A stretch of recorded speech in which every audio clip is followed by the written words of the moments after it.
Hello അസ്സാം വലൈക്കും. നമുക്കിന്നൊരു ചിക്കൻ ഡോണറ്റ് ഉണ്ടാക്കാം കേട്ടോ. അപ്പോൾ ചിക്കൻ ഡോണറ്റ് ഉണ്ടാക്കാൻ വേണ്ടിയിട്ട് നമുക്ക് എന്തൊക്കെയാണ് വേണ്ടതെന്നുള്ളത് നോക്കാം. അതിന് വേണ്ടി ഞാൻ ഇഞ്ചിയും വെളുത്തുള്ളിയും 2-3 കഷ്ണം വീതെടുത്തിട്ടുണ്ട്. ഒരു സവാള എടുത്തിട്ടുണ്ട്. ഒരു 5-6 പച്ചമുളക് എരിവിനനുസരിച്ച് നമുക്ക് എരിവ് കൂടുതൽ വേണമെങ്കിൽ കുറച്ച് കൂടുതൽ എടുക്കാം.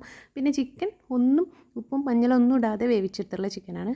അതും കൂടി ഇട്ടിട്ട് നമുക്ക് ഇതുപോലെ മിക്സിയിൽ നന്നായിട്ട് ഗ്രൈൻഡ് ചെയ്തെടുക്കാം.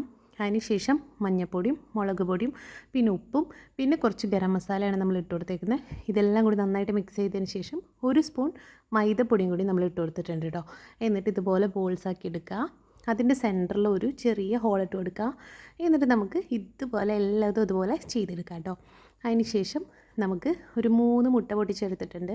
അത് നന്നായിട്ട് ഇതുപോലെ ഇളക്കിയെടുത്തതിന് ശേഷം അതിലോട്ട് നമുക്ക് മിക്സ് ചെയ്ത് കൊടുത്തിട്ട് പിന്നെ ബ്രെഡ് ക്രംസിൽ നമുക്ക് ഇട്ട് കൊടുത്തിട്ട് അതിൻ്റെ എല്ലാ ഭാഗത്തേക്കും ബ്രെഡ് ക്രംസ് ആവുന്ന രീതിയിൽ ചെയ്തെടുക്കുക.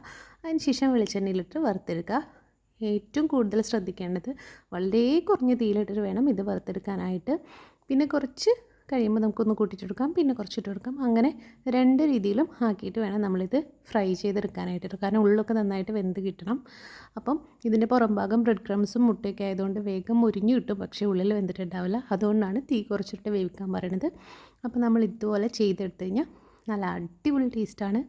നമ്മളുടെ ഏകദേശം എനിക്ക് തോന്നിയത് കേട്ടോ കട്ട്ലേറ്റിൻ്റെ ഒക്കെ പോലെ കാണുമ്പോൾ ഇരിക്കുന്നുണ്ട്, പക്ഷേ കഴിക്കുമ്പോൾ വേറൊരു പ്രത്യേക ടേസ്റ്റാണ് കേട്ടോ. ട്രൈ ചെയ്ത് നോക്കും.